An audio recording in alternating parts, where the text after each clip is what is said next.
As a Seattle-based attorney who has dealt with a lot of false accusation cases in the criminal setting as a defense counsel and in civil setting, a little bit of both, I have some thoughts about false accusation cases that I think will help anybody facing these kinds of charges.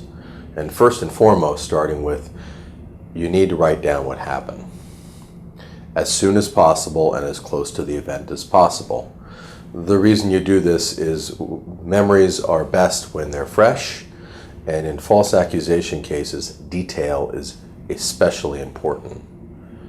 Not only do you need to write down what happened, but any evidence that you have, you need to go about immediately preserving, or contact a lawyer and get them to preserve it. By this I mean the classic problems I run into are, I had the text messages, but I lost the phone. The emails got deleted. The Facebook account got closed. These are all vital that early on somebody goes through the effort of preserving this evidence to make sure it's available in any criminal or civil matter in the future. So you got to preserve your evidence, you got to write down what happened. You also, interestingly enough, as a general piece of advice, you need to stop communicating with the person who is falsely accusing you. Somebody who's falsely accusing you once has no problem falsely accusing you twice. And certainly if you're charged with a crime, there is often a court order that says you are not allowed to communicate with the alleged victim, nor are you allowed to have any third parties reach out and communicate to the alleged victim. But this hits on an interesting dynamic with people, and especially with people that are making false accusations, or some people who are making false accusations. If one side of the equation, my side of the equation, ceases all contact in any form, shape, or manner with the person who is the other side of the equation, which is the person who is falsely accusing, I am surprised how many times that person who's falsely accusing will reach out to a mother, to a friend, or to someone else to talk about what's going on, try to find out what's happening.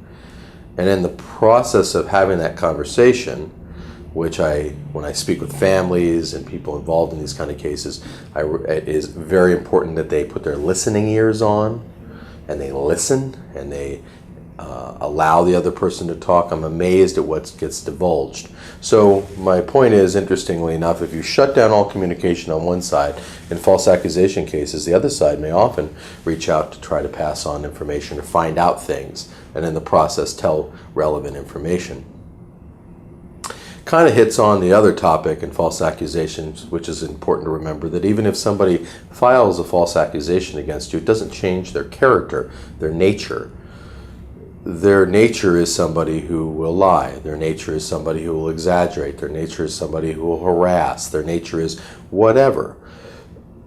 What somebody can't do is change their nature. And what I have found is over the course of cases and over time, it becomes apparent to other people involved in your case, be it judges, be it prosecutors, be it third parties, be it even some cases juries, are able to eventually distinguish the difference between what a person's saying factually and what their real nature is.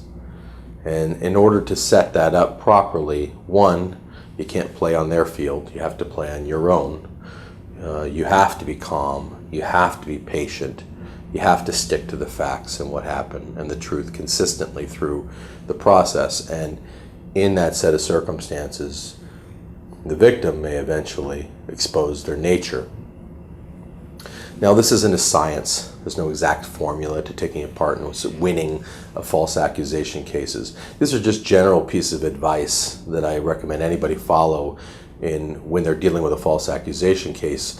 And the last piece of advice is, you have to realize that you have to take care of yourself in a false accusation case. You can't be so angry or so absorbed with that event that you are not in any condition to run the marathon or deal with a criminal case over a course of time.